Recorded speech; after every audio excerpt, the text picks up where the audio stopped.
Oriire funowo. Good tidings to you. I pray that you are feeling awake, aware, and elevated in mind, body, and spirit, wherever you are, and whatever may be happening around you. Ashe, Ashe, Asheo. I'm Baba Umar, Oluranse Emese, voice of the MSA, member of the Isoro Traditional Council of Chiefs in Ile-Ife, Nigeria, Oluwo of the House of Umar, and Babalawo of Ile-Ife, Orisa, the House of the Mysteries of the Orisa. Oriire, abundant blessings to our Egbe, our online community of subscribers that continues to grow thanks to you. Thank you for joining us for another lesson. Remember, as a member of our YouTube Egbe, you can support each other's spiritual journey by posting your questions and uplifting comments in the comment section below. You can also email me using the link in the description below if you need to contact me on a more personal matter. Also, check the community section of this channel for periodic messages and additional Ifa lessons. If you're new to these videos, we invite you to go ahead and click the subscription button and the notification button and share this resource with your family, friends, and associates. You never know whose life you may change by that simple act of sharing. Homage to the one who sends and to those who are sent. Homage to Orisa and Egun. Our topic in this video is the 16 Truths of Ifa, Part 2, Truth 1, There is a Single God. Part 2 of that topic, the loah, the marketplace.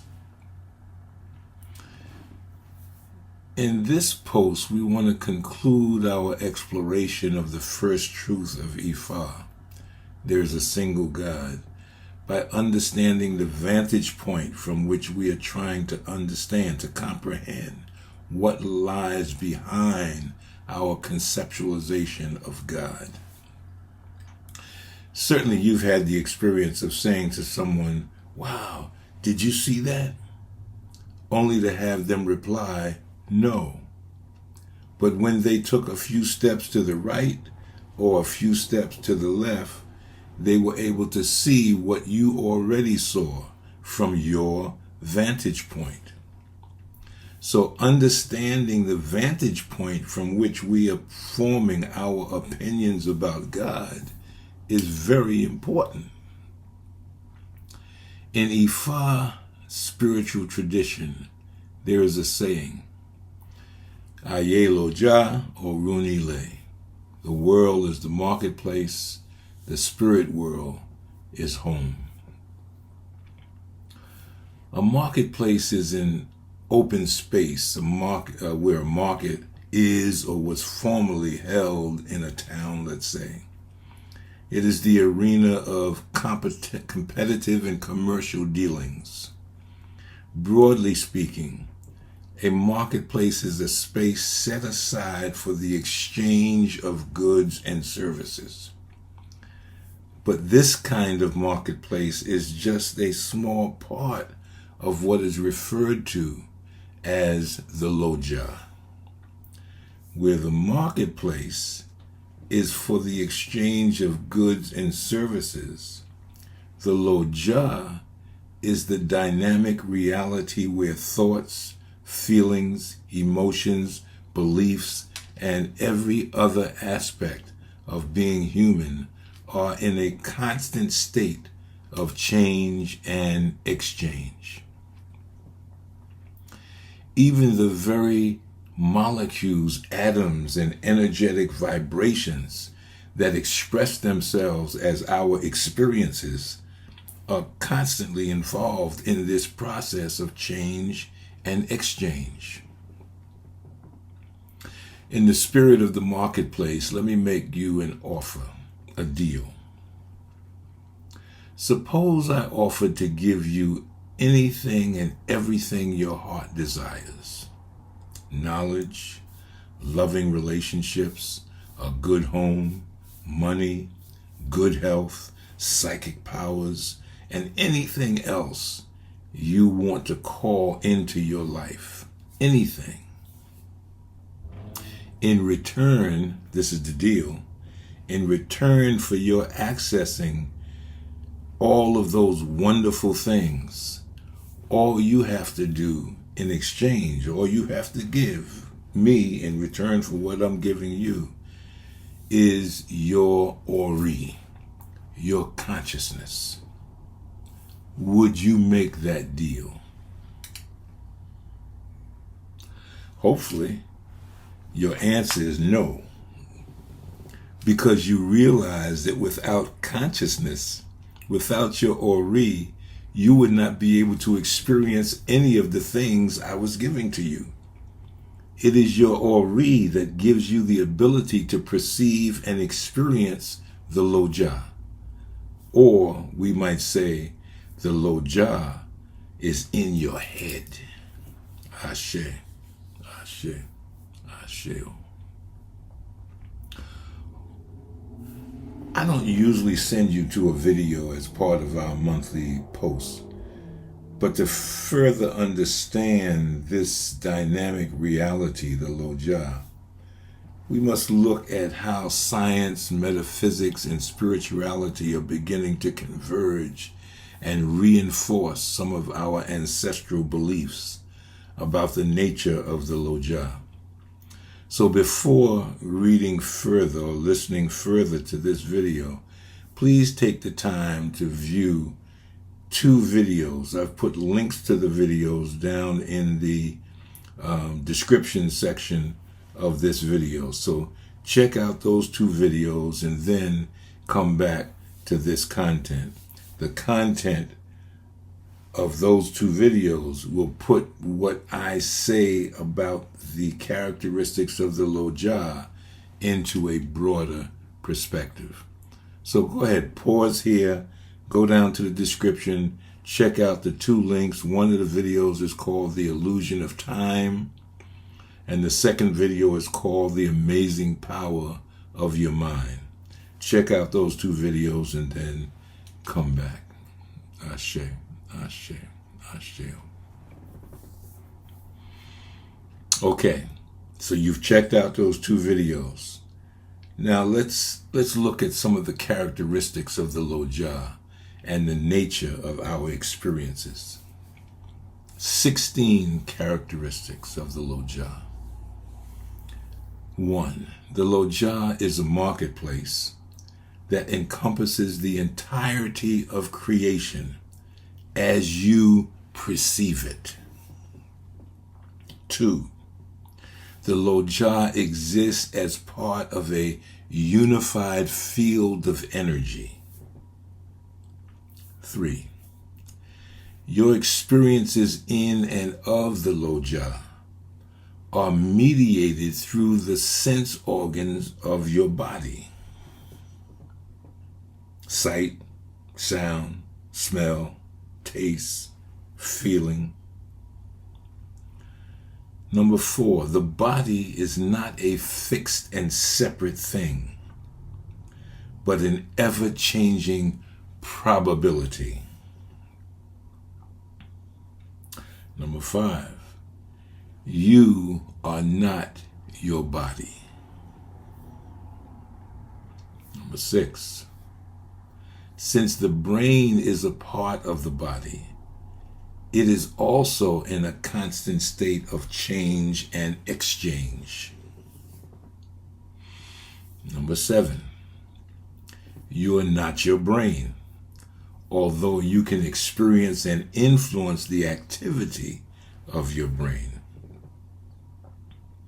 Number 8, your mind is a result of the activity of the brain, and therefore it is also in a constant state of vibrational flux.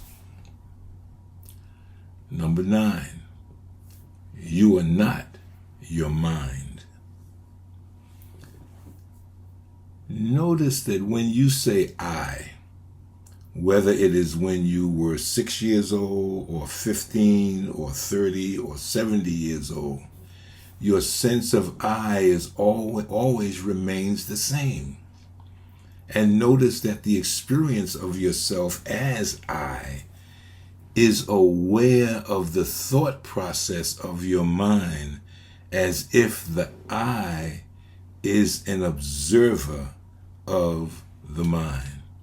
And it is. Number 10, your mind is the seat of your physical Oriire. Number 11, your physical Oriire is an expression of your perceptions and experiences in the loah, and your physical, mental, and emotional reactions to those perceptions and experiences. Number 12, your physical Oriire is both an ally and a potential enemy because of its ability to distort your perceptions of reality. I've discussed this concept of the pain body aspect of your mind in previous posts. Reflect on the content in the video, The Amazing Power of Your Mind, in relationship to this 12th note on the loah. Number 13, the loah is the realm of duality and contrast. Right brain, left brain. Number 14, when you eliminate your body, brain, and mind as your true self, you must conclude that the I, who is aware of the body, brain, and mind, must be something else or of a different vibrational nature than the body, brain, and mind.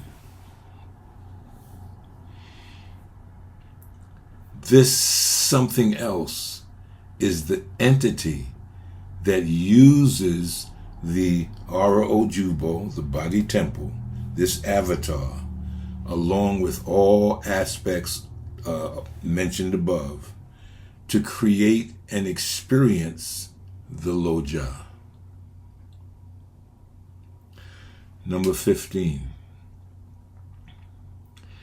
you, the I entity, knows that the loah is a programmed reality orchestrated by your thoughts.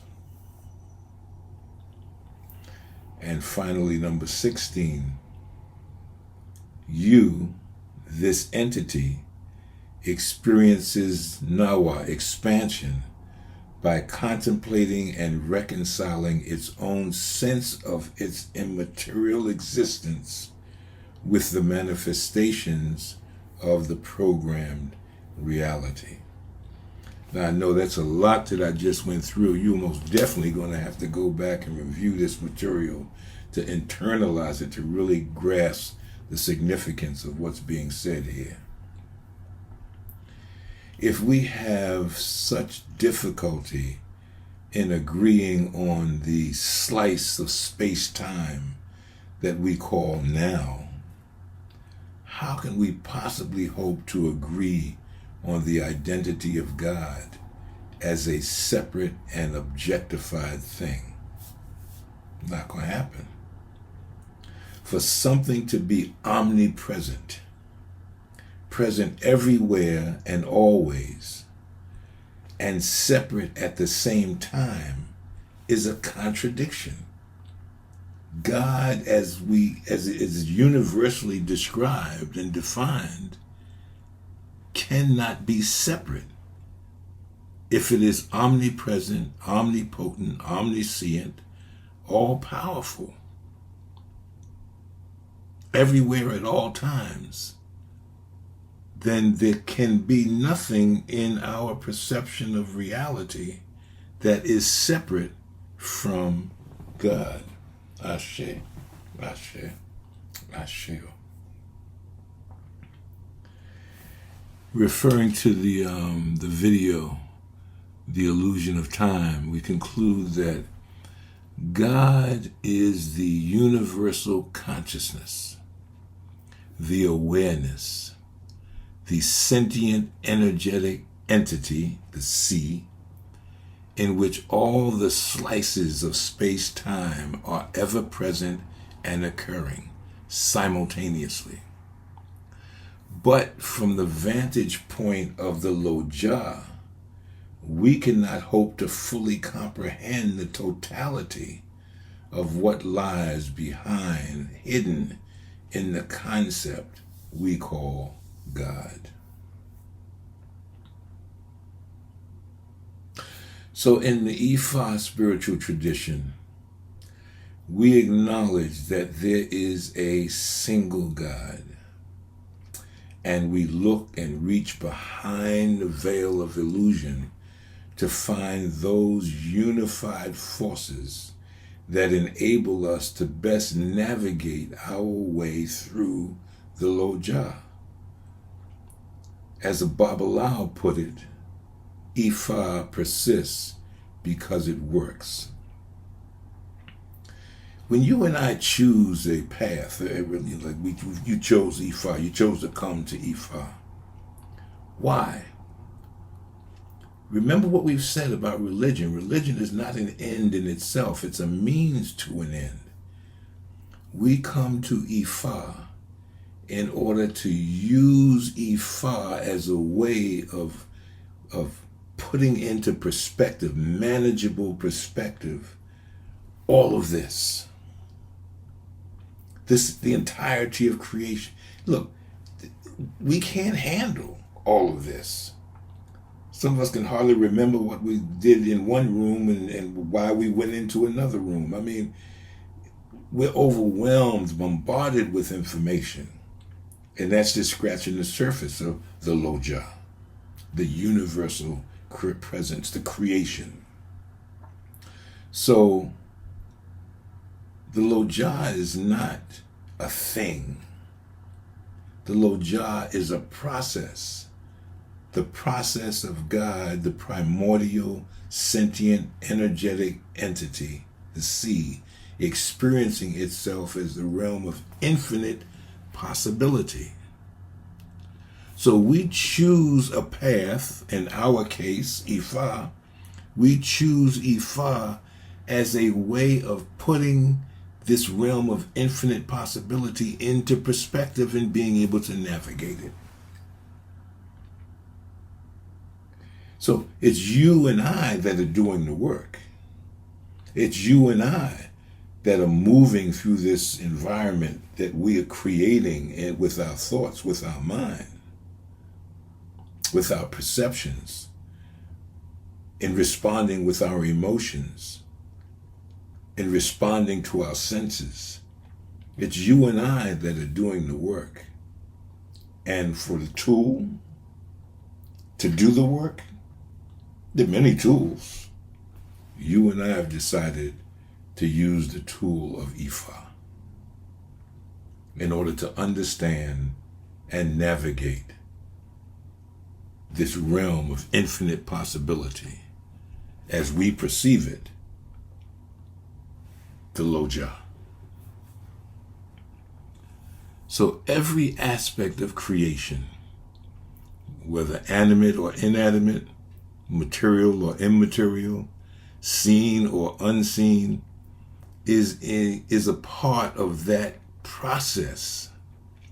Ifa acknowledges this as a fact and senses the presence of one God, one source in the loah, expressing itself in and through everything.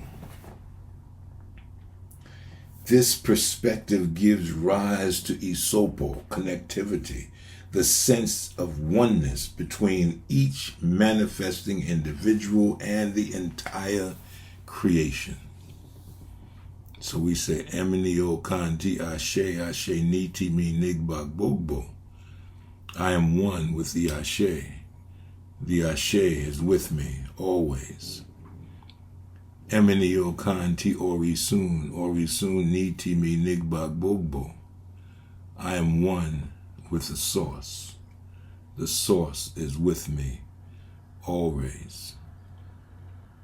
There is a single God.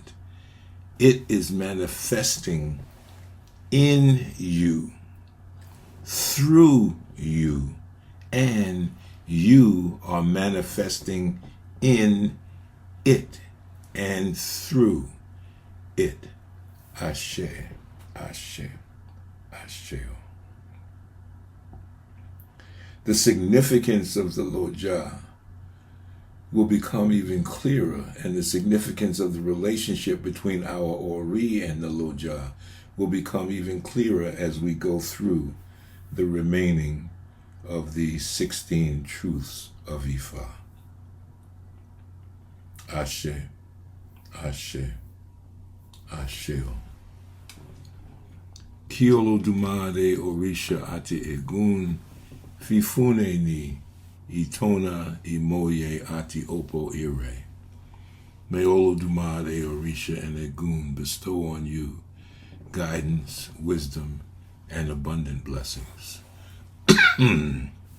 Excuse me. Ifo kanbale, peace of mind from Olofi-dumare. Mogbagbo ninutio, I believe in you. Okan mi idojuti oti ife, my heart embraces you with love. Ajo lo, ajo bo. We go out together, we return together. We cannot be separated. Ashe, Ashe, Asheo.